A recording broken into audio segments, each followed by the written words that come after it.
Bonjour et bienvenue dans cette vidéo tutoriel qui va vous expliquer comment créer un plan de salle sous Atio. Pour commencer, il faut se rendre dans la section Restaurant plan de salle. Le plan de démonstration va se charger de base. Nous allons voir comment créer un nouveau adapté à votre salle. Pour commencer, nous allons cliquer sur Édition, ensuite Fichier et Nouveau. Nous allons saisir un nom à ce plan de salle, il faut qu'il soit unique. On va dire restaurant. Y définir une taille. Si ce n'est pas précis, ce n'est pas bien grave car nous pourrons rogner le plan de salle après ou l'agrandir si celui-ci est trop petit. On fait un plan en 20 mètres par 20 mètres et valider. Nous arrivons donc sur un nouveau plan entièrement vierge. Il va falloir maintenant y ajouter toutes vos tables et divers éléments de décor. Bien sûr, vous ne pouvez mettre que des tables si vous voulez un gain de temps. Vous pouvez être plus précis en mettant des murs, des fenêtres, des portes si vous voulez avoir un plan de salle précis. Pour ce faire, nous allons cliquer sur l'icône objet. Vous voyez qu'ici nous avons différents onglets. Le premier onglet avec différentes tables de différents formats et de différentes tailles. Ensuite, les murs de différentes positions et également de différentes tailles. Et divers éléments de décor comme des portes, des canapés, un aquarium ou encore des plantes. Et enfin, le sol. Je vous conseille de commencer par le sol. Sélectionnez le sol de votre choix. Voilà, notre sol a été adapté à la taille de notre plan.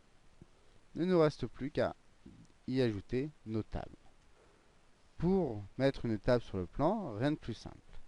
Sélectionnez la table et faites-la glisser à l'endroit de votre choix. Nous allons y placer quelques tables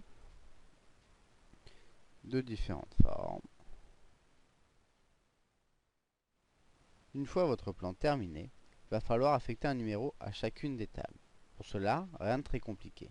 Il suffit de cliquer sur Nom en haut et de sélectionner la table à laquelle vous voulez affecter un numéro. Vous allez également devoir affecter un nombre de couverts à chacune des tables. Ne vous inquiétez pas, ce nombre de couverts est là à titre purement indicatif.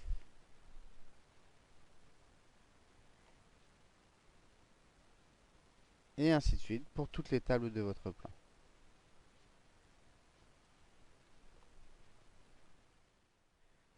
Une fois toutes vos tables paramétrées, il ne vous reste plus qu'à mettre en place le plan afin de pouvoir l'utiliser. Pour cela, il faut retourner dans le paramétrage général du logiciel. Donc nous allons cliquer sur Vente, là, on retourne sur notre plan de démonstration, et ensuite sur Sortie.